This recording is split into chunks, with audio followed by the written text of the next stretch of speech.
Simeon in Portland. How are you doing? Yes, hi, I'm doing great. How are you guys doing? Doing well. Okay, so I'm calling in because I have a counter argument to the fine-tuning argument. Okay. Why would we need a counter argument to something that's not clearly valid and sound? I mean, I'm happy to hear it, but I mean, is it actually a counter argument, or is it exposing the fallacies in the current one? It is a response. Okay. It's one that I haven't heard yet, so I just kind of wanted to throw it out there, and so you guys can chew on it, do whatever you want with it.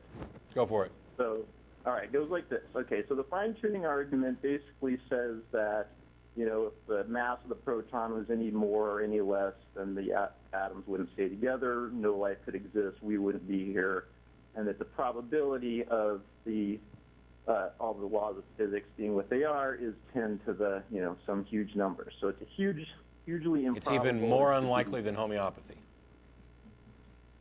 Sure. Yes. Totally unlikely.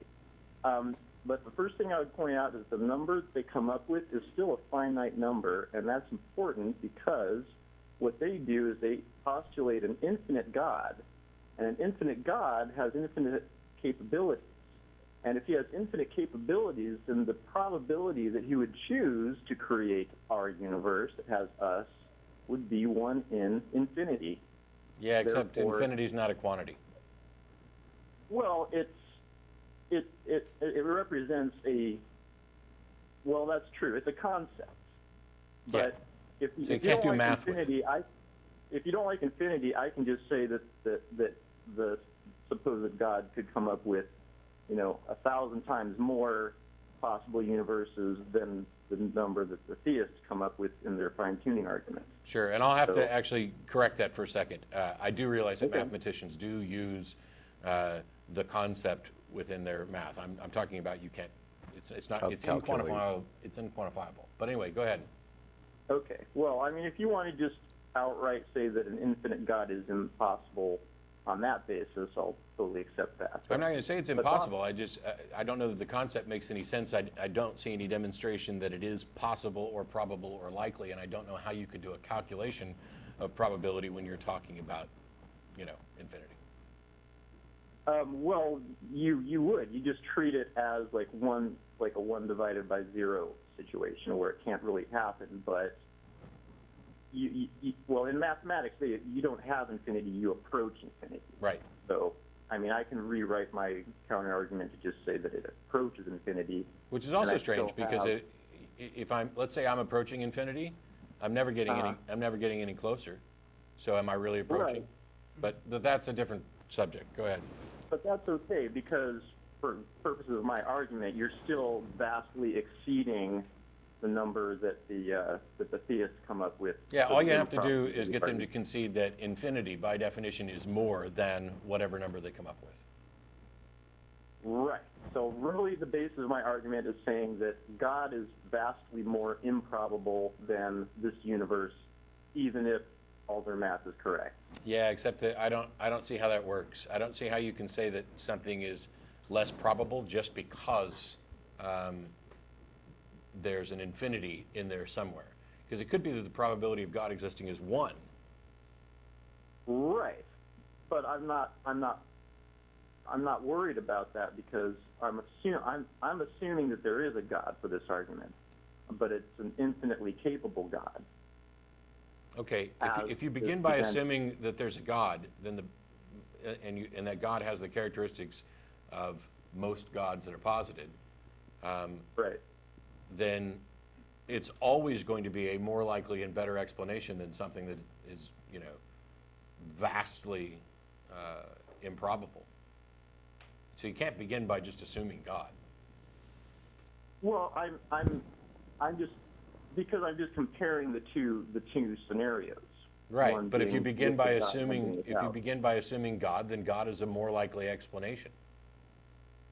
Or this is something that's entirely consistent with the characteristics of God. So it's like saying it's really unlikely that magic exists or works.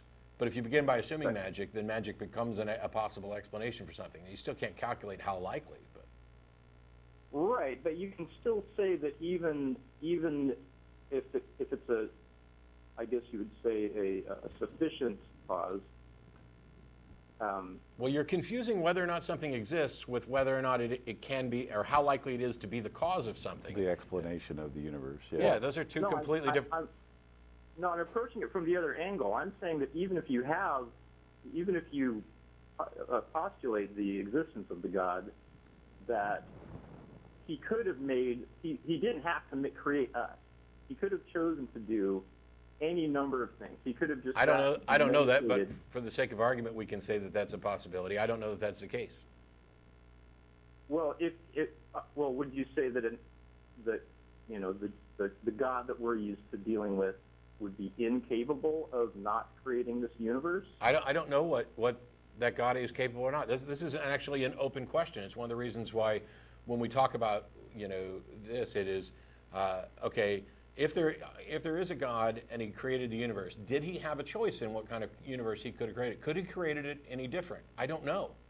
It may be, and there are theological philosophers who are positing that this is the best possible universe that a God could have created, given all the factors. It's something you can't even begin to assess because you don't have the requisite knowledge to know what the possibilities are. Right, but that's why I'm only responding to a supposedly infinite God. Because what difference does it make whether the God is infinite or not? What difference does it make? What difference does it make whether the God is infinite or not? The difference is that if this God has infinite capabilities, then there are an infinite set of other things he could have done than create this argument. No, that's just wrong. By definition. No, it's not. Well, okay, maybe by your definition, but you need to explain what you're talking about when you say this God is infinite, because I could, just the fact that this God and infinite we're using wrong here has infinite capabilities does not mean that one of those capabilities is, for example, violating the laws of physics. It may be impossible. This is why theologians, to the extent that they will define omnipotence at all, tend to define it as maximal power, because they also believe in a God that can't violate the laws of logic. Okay. Well, if I'm specifically addressing infinite God, so if you want to throw in maximal, what does that mean? What does that then mean? My argument doesn't apply. What does that mean? An infinite God. You're specifically addressing a God who who absolutely can do anything, including violating the laws of logic? Right. Nobody advocates for that God. So nobody advocates for that kind of God. I mean, so why are we wasting time on an argument for a God nobody advocates? Okay. No, I'm not suggesting a God that violates your laws of logic. Okay, then how's he infinite? And in what context does this infinity matter to whether or not he is or could be the cause of something? Okay.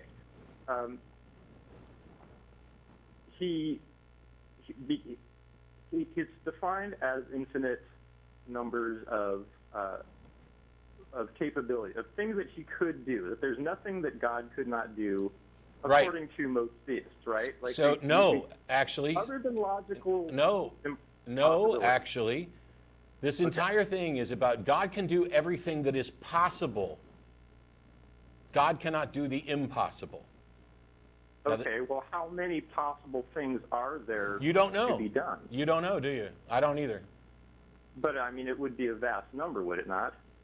I don't know. When you're talking about when it comes down to creating a universe, I don't know what the possibilities are. There may have just been one possibility. Right, but he didn't. Okay, then you're talking about a very limited God. No, that God could still do everything that was possible. Can you create a universe, even the one limited one that we know to exist?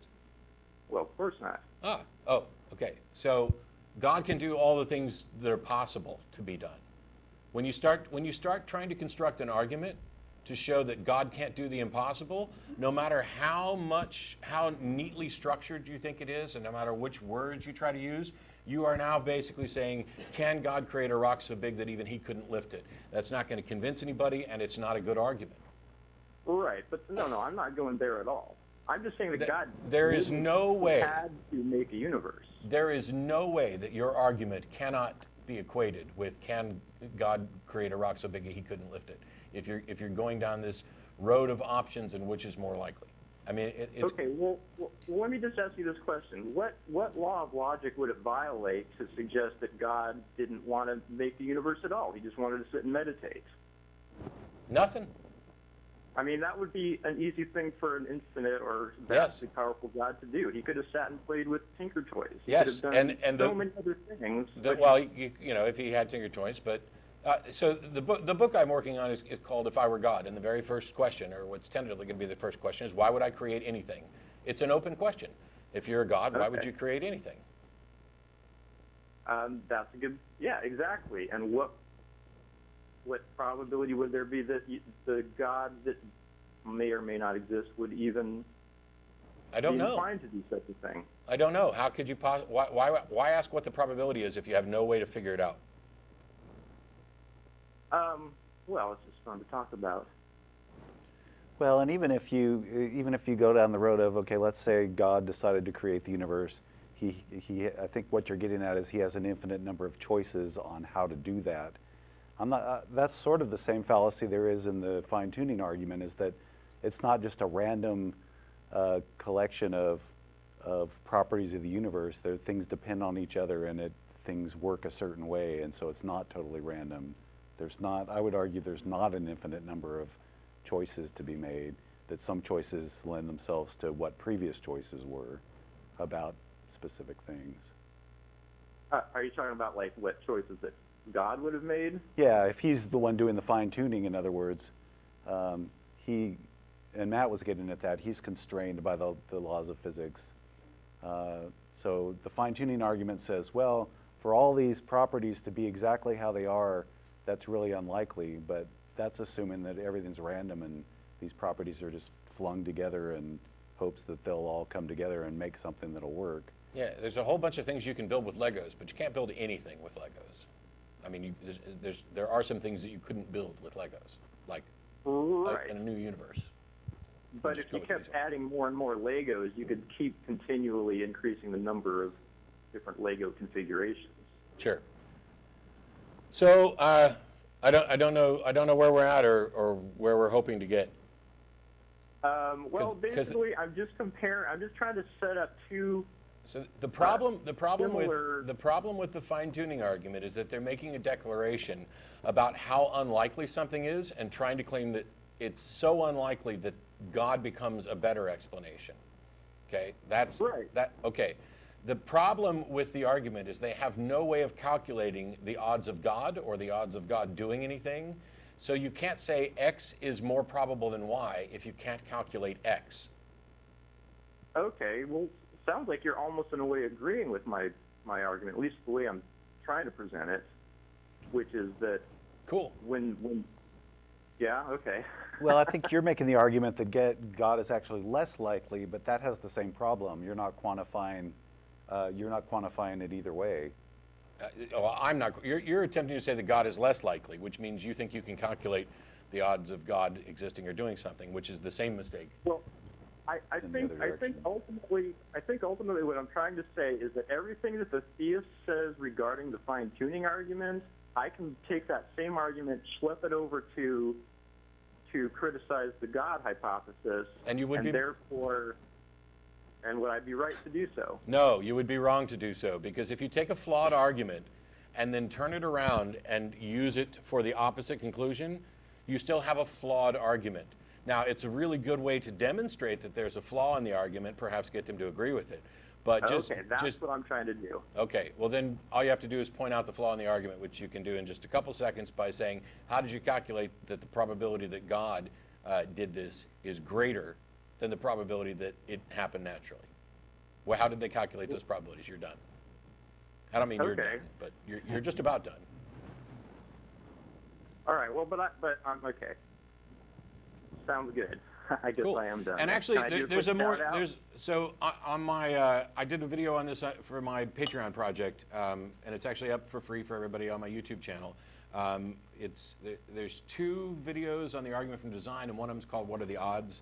There's actually a magic trick in the middle of it where I'm dealing out 4 hands of 13 cards to show how they're lying about the odds a little bit by appealing to what we prefer rather than what the odds actually are. But anyway, thanks for the call, Simeon. Take a look at those videos, and we'll talk to you later. Okay, can I just say really quick, Jeff D's off the show, right? He's working on nonprofits, but he's not on Atheist Experience right now, yeah.